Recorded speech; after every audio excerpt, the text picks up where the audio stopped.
Hello, everyone. This is Fadi. Thank you so much for joining us into another episode on the topic of slavery in Islam. We know that this is a tough topic. We know that this is a topic that might cause some of you to grieve. Maybe some of you will be offended. We want to apologize in advance, myself and my guest here, Dr. Bill Warner. Really, all we're doing is we're putting the spotlight on these tough topics under the umbrella of political Islam, and also providing you with the sources where this came from. Now, you are free to go and investigate on your own, obviously. You don't have to listen to us. You don't have to pay attention to anything we're giving you. But technically speaking, if you are honest about this and go and search it for yourself, you will reach the same conclusion that we're reaching. And it's simply this: a religion that claims to provide equality to mankind should never endorse teaching as the one that we will be sharing with you. That's the simple underlining, basically, conclusion here that we want everyone to ask and hopefully reach as well.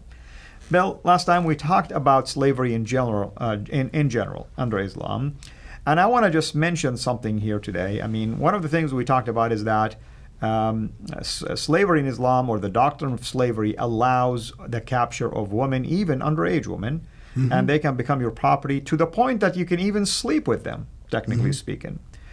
Today I want to share like a tradition by Muhammad, where he was told by his soldiers that they have captured some slave women and they were sleeping with them in the battlefield, but they didn't want them to get pregnant, so they were basically, exercising some cautious, and they went to the Prophet. They were troubled by the practice, that they were doing, like they're not going all the way, technically speaking, to get them pregnant. And the Prophet actually was surprised that they would do something like this. And he says, enjoy, technically speaking. If Allah ordained for you to have a child, He's going to make it happen. So in other words, don't rob yourself from the joy of having full-blown sexual relationship with them. I remember the first time I read that hadith, I was like, what? Did it say what I thought it said? And yes, it did. It did, absolutely. I mean, I'm even embarrassed to mention it, but there is no escape from that. This is, by the way, a tradition that is found, for instance, in Sahih Bukhari. You can go to volume 7, hadith 137. I'm going to read it. This is what it says, although it's not my practice to get into topics like this usually, but I just want to read it for the sake of people understanding what I mean by that. Narrated Abu al-Khudri, okay? We got female captives in the war booty, and we used to do coitus interruptus, okay, with them. So we asked Allah's messenger about it, and he says, do you really do that? Repeating the question thrice. There is no soul that is destined to exist, but will come into existence till the day of resurrection. Conclusion? Have at 'em. Do what you have to do. That's your duty, basically. By the way, what was the one person who can't be a slave? Another Muslim. Under the Sharia law, of course, you cannot enslave a Muslim, for sure. As a Muslim, you cannot enslave a Muslim. Exactly. That's what it says. So there's only one way out of being a slave, which is to be a Muslim. Which means, if you're not a Muslim, you're what? An open season, technically speaking. Best of luck for you. We'll be praying for you. Right. And is that what ISIS practice, basically? ISIS, I find, practices pure Islam. If I remember right, Abu Bakr al-Baghdadi, if I say it correctly, had his PhD from Al-Azhar University. In Islamic studies, by the way. In Islamic studies. Yeah. So if a man who has a PhD from Al-Azhar, and we ought to explain that Al-Azhar is sort of like the Harvard or the Yale of Islam. That's right. That is, this is not just some small community college. That's right. It's been around forever. So, which is, I find it amusing when people try to say, well, that's not what Islam teaches. This ISIS is not Islamic. If ISIS is not Islamic, then you know nothing about Islam. That's pretty much what it is. Yes. It is the purest form of Islam, which they proudly say. That's what they say. I mean, we're imitating Muhammad and his companions. That's right. And they're very clear about it. And they do a good job. They say, our way is the prophetic way, meaning the way of the Prophet. Exactly. You want to know how the Prophet practiced in Islam in the 7th century? Come and join us. I mean, that was one of their mottos to promote, basically, people to come and join him. And scores of young men joined him, and women, for that matter. The women thing was the one that amazed me most. Right. Why? Because they know that's, remember, pleasing your husbands, obeying the Prophet, doing what Allah ordained for you, that will open the door for you to go to paradise. Which is the ultimate goal here. That's right. That is, we emphasize how disturbing it is for Islam to be in this generation or in the life of the living. But remember, their key goal is paradise comes after you die. Right. We love. So this means the motivation is very strong, but it's one that leads to some very bad results. Absolutely. Let's keep going here and take a look at, other hadith, this time from Abu Dawood, Sunan Abu Dawood. And it's talking about slavery. For instance, in one of these Sunan, volume 2, chapter 597, it says, on a man who beats his slave while he is in a sacred state, meaning going to Hajj. This is the chapter deals with that topic. If you're going to Hajj, right, you're dressed up in your white, basically sacred clothes, and you're beating your slave. Let's see what the Prophet says. Abu Bakr began to beat his slave while the Apostle of Allah was smiling and saying, look at this man who is in the sacred state. What is he doing? Okay? What is he doing? And then Abu Bakr was beating his slave to teach him sense of responsibility. So the Prophet wasn't actually outraged. No. He's just saying, look, that's how you ought to do it, right? Again, and this is Sunnah. This is a perfect example of a perfect man leading the perfect life. That's right. A Sunnah basically is how to parallel someone's action, right? And it's called the Sunnah of the Prophet, or Sunnah of the Prophet, or his companions. In this case, Abu Bakr was one of his companions. So if you want to be a good Muslim, here's an example for you. Now let me ask this question, folks. What's the point behind a hadith like this if you tell me that Islam abolished slavery? Why is it still there? What's the message that we're trying to learn from it? And how could you abolish part of the Sunnah anyway? If slavery is part of Islam, according to both Allah and Muhammad, how can you abolish it? And why would you want to abolish it? That's pretty much exactly the point. And thank you for bringing it up, Bill. We're asking a sensitive and logical question. If you're convinced that it's been abolished, then shame on you for leaving something like this. And because it's very troubling, remove it. But you know why it's there, Bill, right? Because at some point, Islam is going to domineer another area, and they have to learn how to practice these kind of teachings. ISIS did it perfectly just recently. Mm-hmm. Because they felt like they are starting a new caliphate. They had to practice these kind of things. What's the story with the Yazidi woman? Why are they enslaved? Where did they get this idea from, Bill? From Muhammad. And the Quran. And the Quran, yes. They were practicing the same thing that was taught. When a Yazidi woman would say, and they raped me. Well, you know what? In the mind of the jihadi, that wasn't rape. It was sacred practice. It's my reward, right? Exactly. You're my slave. You're what my right hand possessed. Therefore, I'm doing what the Quran and Muhammad told me. You see, people don't understand these things. By the way, we're dealing here basically with jihad and capturing other people. But the practice of jihad does not only have to be done by Islamic State and other such groups.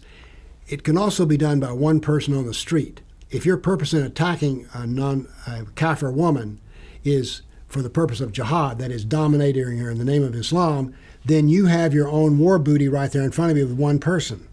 That is, it's not just groups of armies that get to... Oh, that's right. It's like hunting, right? Exactly. You go and you get a rabbit and you get, a deer or whatever here. Hey, you find one, she's yours. Your right hand now possesses her. That is, you've taken her by force. And that's, by the way, the stories that I used to get exposed to and read. You mentioned Dabek, of course. That's the magazine, if you wish, the online magazine for ISIS. But other reports, from even missionaries in there or those who flee, that there'll be usually one or two ISIS fighters, and they will capture a woman because she just happened to be at the wrong place at the wrong time. Right. And in his mind, hey, you're mine now. Exactly. Well, following the rules of the game, he's exactly correct. That is something you see consistently. I find that when people talk about Islam, the jihadis are much better with their doctrine than the average person is.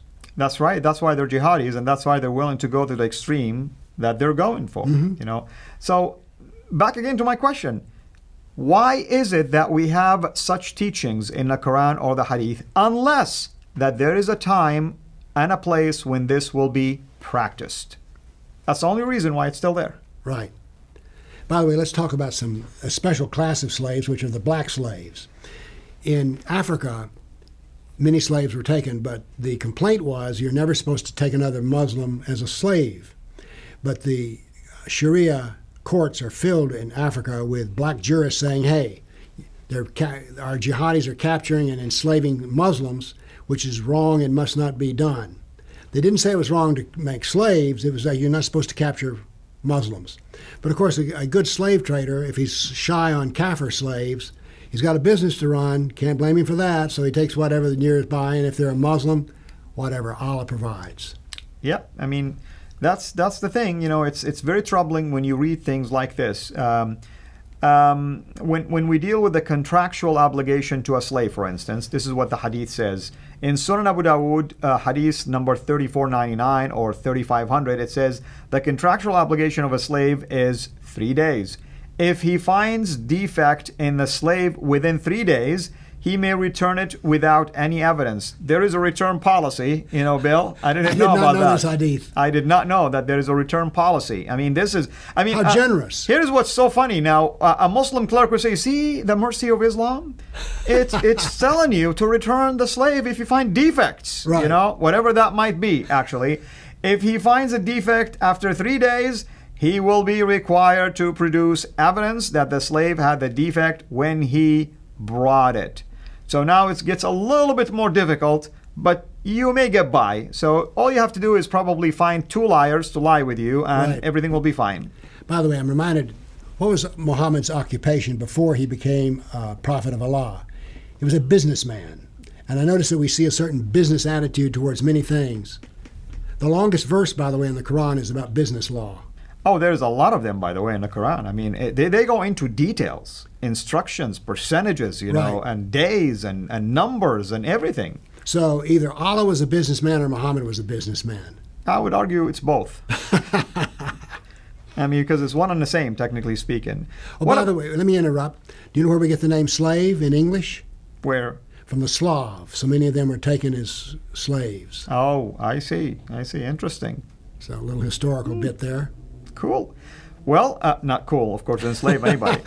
What about another collection of hadiths known as Muwatta ibn Malik? Okay, this is Ibn Malik, the founder of the Maliki school, by the way, of Sharia, okay, whose student happened to be Shafi'i, who is the author, technically speaking, of the Alliance of the Travelers. Right. In fact, could we show the image of that book that we keep talking about, the Alliance of the Travelers? Here it is. The Reliance, I'm sorry, I said Alliance. The Reliance of the Traveler, which is Umdat as-Salik, technically speaking.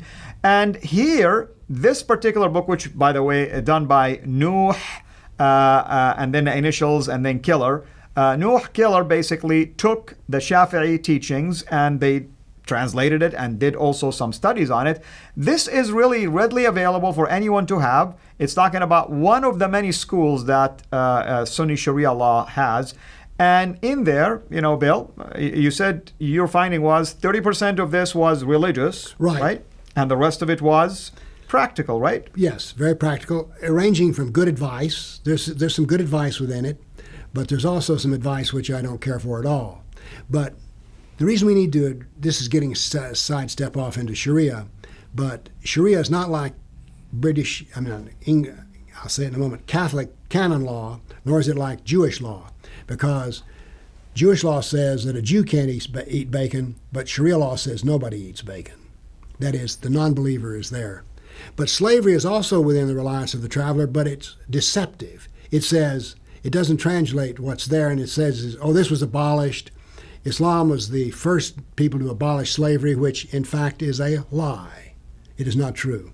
The religion that abolished slavery were the Christians. That's right. So, we brought up the reliance of the traveler simply because the Shafi'i, who happened to be the student of Ibn Malik. Now, let's see what Muwatta ibn Malik or Imam Malik says about slavery. For instance, in chapter 368 in there, it talks about those who takes the property of a slave when he is freed. So there is an entire chapter that deals with that. There's another chapter that deals with slaves who cannot be set free in the obligatory freeing of slave. Chapter 390, for instance, on the conditional sale of a slave girl. I mean, it gets into, like you said, business transactions, Nitty-gritty. contracts, exactly, and telling you specifically how you ought to do things. Now, if somebody comes back and say, well, that all was canceled, show me the proof that it was canceled. It's not there.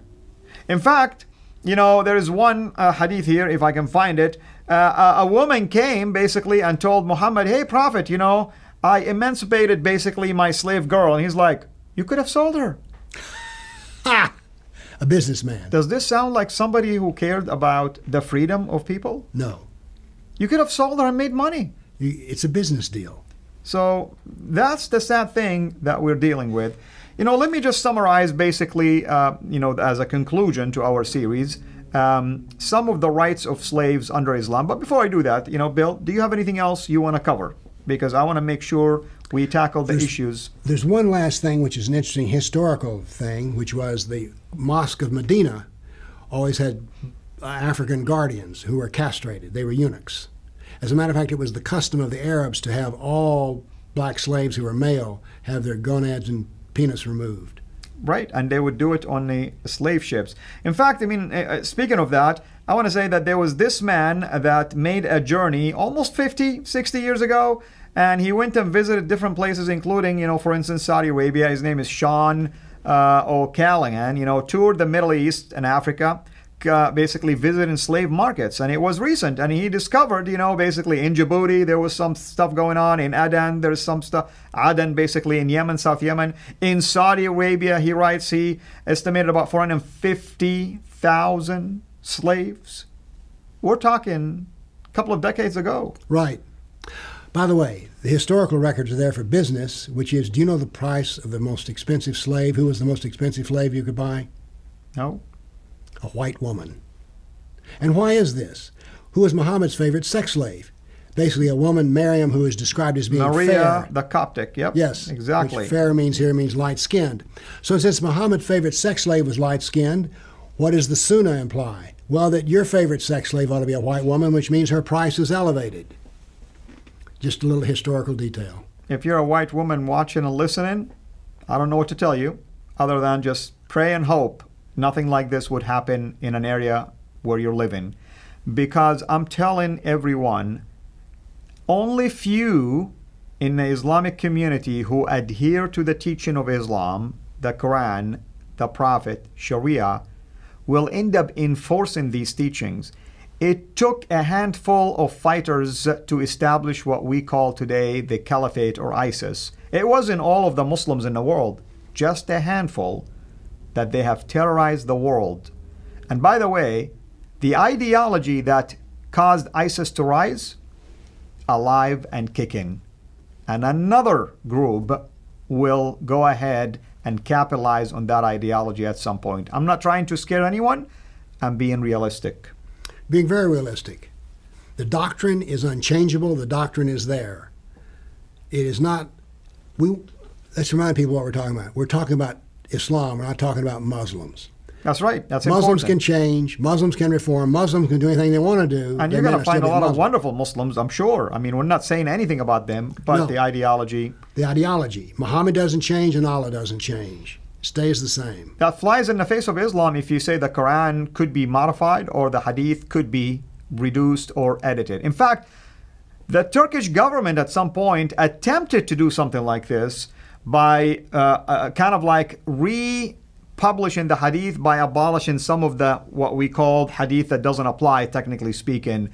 And I can tell you that hell broke loose against that idea. That was before the current Turkish government, of course, but nevertheless, such an idea did not work well, even though the highest authority in a government decided to do something like this. And the Turkish government has its own Islamic weight. After all, that's where the Ottoman Empire came from. So they feel like they have the same kind of obligation and weight towards the teaching of Islam. All that to say, let us conclude by overviewing some of the supposed rights of slaves under Islam.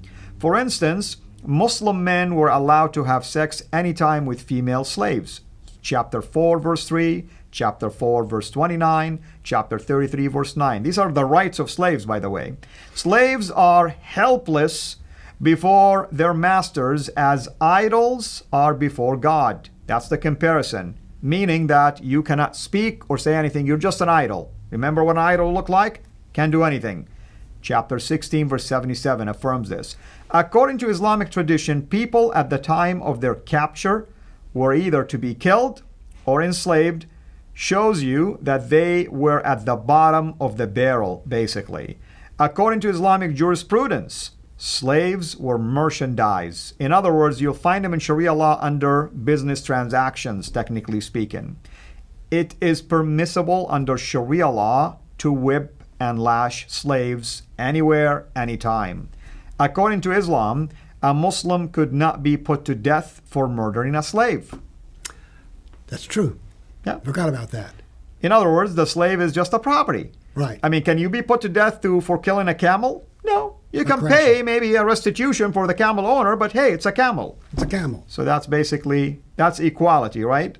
According to Islam, the testimony of slaves is not admissible. In fact, if you bring like 2 slave men, 10 slave men, as if they're not even there, it's null, 0.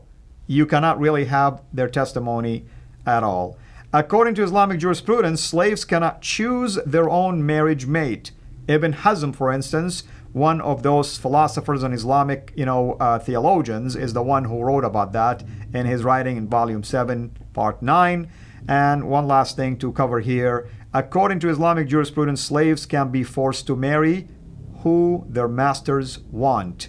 Malik ibn Anas, who is the Muwatta that was written by him, who is the founder of the Maliki school of Sharia, wrote about this in volume 2, page 155.